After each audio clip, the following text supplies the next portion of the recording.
ሰላም ጤና ይስጥልን። ይህ ሪያሊቲ ሚዲያ ነው። የዕለቱን መረጃ ይዘን ቀርበናል። እስከ መጨረሻው በመከታተል ሰብስክራይብ፣ ላይክ፣ ሼር እንድታደርጉ እና ቻናሉን እንድትደግፉ እንጠይቃችኋለን። ወደ መረጃው። የዓለም ሎሬት ፕሮፌሰር ገቢሳ እጀታ በ60 ሚሊዮን ብር ታሪክ ሰሩ። አገር ሳይኖራት አስተምራው ዕውቀትን ለምዕራቡ ዓለም የሚገብር ትውልድ በሞላበት የመጣበትን ዞረ ያየ ወርቅ ሰው ፕሮፌሰር ገቢሳ እጀታ በግብርና ሳይንስ ምርምር ዓለም ያደነቁት ሎሬት ፕሮፌሰር ገቢሳ እጀታ አሁን ደግሞ በትውልድ ቀያቸው የማይረሳ ታሪክ አሻራ አሳርፏል። ቦታው በትውልድ ቦታቸው ኦሎን ኮሚ ከአዲስ አበባ በስተ ምስራቅ ሆለታና ግንጭ መካከል 60 ሚሊዮን ብር በላይ ወጪ በማድረግም ለዚህ ክብር ያበቋቸውን ውድ እናታቸውን ለመዘከርም ሞቱ አያኖ ሁለተኛ ደረጃ ትምህርት ቤት ላይ ሲሉ ሰይመውታል። ጸሐፊ ተመራማሪና የዓለም ሎሬት የሆኑት ፕሮፌሰር ዕውቀታቸው ለዓለም ቢተርፍም ልባቸው ግን አገራቸውና ወገናቸው ጋር በመሆኑ በተግባር አስመስክረዋል። የነገ አገር ተረካቢዎች የሚፈሩበትን የእውቀት ማዕከል ለትውልድም አበርክተዋል። ለመሆኑ ፕሮፌሰር ገቢሳ እጀታ ማን ናቸው?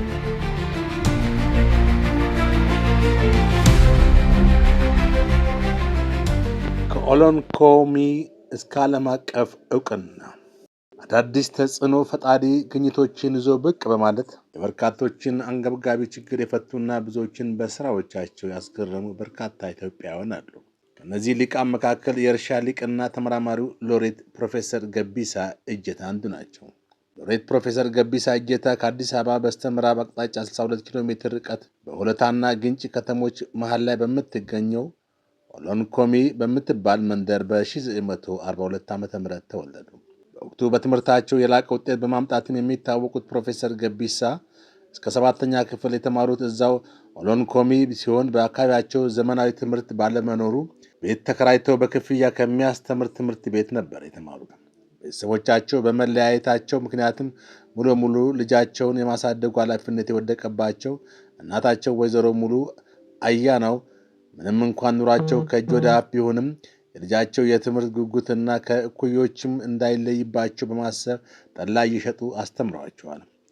ፕሮፌሰር ገቢሳ የ8ኛ ክፍል ትምህርታቸውን ከኦሎን ኮሚ 20 ኪሎ ሜትር ርቀት ላይ በምትገኘው አዲስ ዓለም ከተማ ዘመድ ጋር በመጠጋት ተምረዋል።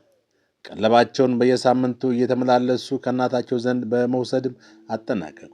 ሁለተኛ ደረጃ ትምህርታቸውን በወቅቱ ኦክላሃማ ዩኒቨርሲቲ ጋር በትብብር በተከፈተው የጅማ የእርሻ ቴክኒክ ትምህርት ቤት ገብተው በከፍተኛ ማዕረግ በማጠናቀቅ የሐረማያ ዩኒቨርሲቲ በ1973 ዓ.ም ተቀላቀሉ። የመጀመሪያ ዲግሪያቸውንም በእጽዋት ሳይንስ ከቀድሞ አለማያ ኮሌጅ ካሁኑ ሐረማያ ዩኒቨርሲቲ ወስደዋል። እንደ ፈረንጆቹ አቆጣጠር በ1976 በእጽዋት ሳይንስ ሁለተኛ ዲግሪያቸውን እንዲሁም በ1978 በእጽዋት ማዳቀልና ዘረመል ኢንጂነሪንግ አሜሪካ ከሚገኘው ፖርድ ዩኒቨርሲቲ የዶክተር ዲግሪያቸውን አግኝተዋል። በመቀጠልም ከፊል በረሃማ በሆኑ የትሮፒካል አካባቢዎች ከዓለም አቀፍ የአዝርዕት ምርምር ተቋማት ጋር ማሽላ ላይ በማተኮር በአፍሪካ ሀገራት ምርምር ማድረጉን ተያዙት።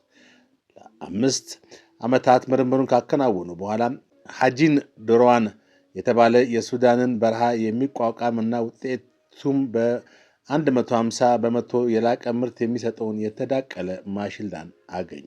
ከዩኤስአይዲ ጋር በመተባበርም ይህንን ምርጥ ዘር በማምረትም ለብዙ ገበሬዎች እንዲዳረስ የሰብል ዘር ኢንዱስትሪ እንቅስቃሴ አስጀመሩ።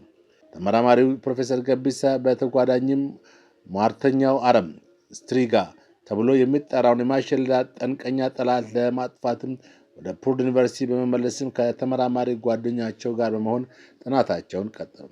ሟርተኛው አረም 500,000 ዘሮችን የመበተን እና ዘሩም ከ10 እስከ 20 ዓመት በአፈር ውስጥ የሚቆይ እንዲሁም የዋናውን ተክል ዘር ሙሉ በሙሉ በመውረር ከጥቅም ውጭ የሚያደርግ አደገኛ አረም ነው። በምርምራቸው የዚህን አደገኛ አረም እና የማሽላን ኬሚካላዊ ትስስር በመለያየት ለመታደግ የቻሉ ታላቅ ሰው ናቸው። ፕሮፌሰር ገቢሳ እጀታ እንደ ፈረንጆቹ አቆጣጠር በ2011 የቀድሞ የአሜሪካ ፕሬዚዳንት ባራክ ኦባማ የዓለም አቀፍ የምግብና ግብርና ልማት ቦርድ አባል አድርገው ሾመዋቸዋል።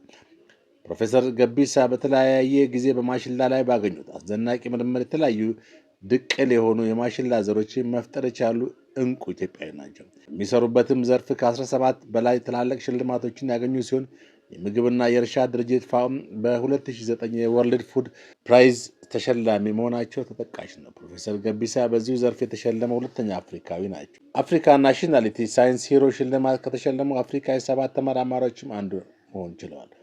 ፕሮፌሰር ገቢሳ እጀታ ከዚህ ቀደም ጥገኛ አረም መቋቋም የሚችሉ ዝርያዎችን ለማዳቀል ለሚሰሩት ምርምር ከቢል እና ሚሊንዳ ጌት ጋር ግብረሰናይ ድርጅት $5 ሚሊዮን አሸንፈዋል። በአሜሪካም የፎርድ ዩኒቨርሲቲ ፕሮፌሰር ለሆኑት ገቢሳ እጀታ በቢል እና ሚሊንዳ ጌት ፋውንዴሽን የተሰጠው ድጋፍ የተመራማሪው አረም መቋቋም የሚችል የተዳቀለ ምርጥ ዘር እንዲያለሙ ለማስቻል ነው። ፕሮፌሰር ገቢሳ እጀታ በዘርፉ በሰሩት ስራ ከሳህራ በታች ባሉ የአፍሪካ ሀገራት ለሚገኙ በብዙ ሚሊዮን የሚቆጠሩ አፍሪካውያን የዕለት ጉርሳቸውን እንዲያገኙ አስችሏል። በዚህ ታላቅ ውጤታቸው ከታላላቅ ተቋማት ጋር የሰሩ ሲሆን ለአብነትም ለመጥቀስ ያህል የዩኤስአይዲ፣ ሮክፌለር እና ጌትስ ፋውንዴሽን እንዲሁም አባል በመሆንም ከምግብና የእርሻ ድርጅት ፋኦ፣ የሳይንስ ካውንስል፣ የሳሳካዋ ግሎባል የቦርድ አባልና የኤሊያንስ ግሪን ሪቮሉሽን የክብር አባል በመሆን አገልግለዋል። በርካታ ሽልማቶችና ሜዳሊያዎችን ያገኙት ምሁር በ2009 የወርልድ ፉድ ፕራይዝ ተሸላሚ የዓለም ሎሬት ገቢሳ እንዲሁም ከቀድሞ የኢትዮጵያ ፕሬዝዳንት ግርማ ወልደ ጊዮርጊስ የብሔራዊ ጀግና ሽልማት አግኝተዋል። የ2011 የጅማ ዩኒቨርሲቲ ሳይንስ የክብር ዶክተር ተሸላሚ ናቸው። በ2013 ዓ.ም የቀድሞ የተባበሩት መንግስታት ድርጅት ዋና ጸሐፊ ባንኪሙን በሳይንስ ዘርፍ ሾመዋቸዋል። በ2015 ዓ.ም የሐረማያ ዩኒቨርሲቲ የክብር ዶክተር ተሰጥቷቸዋል።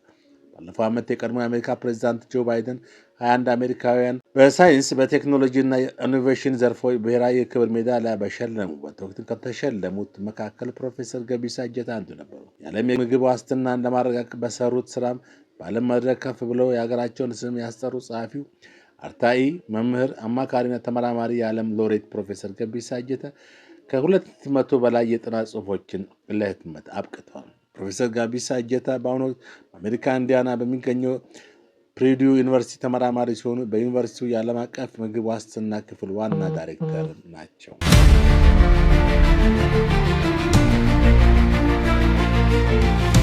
ከሪያሊቲ ሚዲያ በሌሎች ዜናዎች እስክንመለስ ድረስ ሰላም ቆዩን እያለን የሪያሊቲ ዩቲዩብ ቻናልን ሰብስክራይብ በማድረግ አዳዲስ ዜናዎችንና ትንታኔዎችን ያገኙ። ሰላም ቆዩን።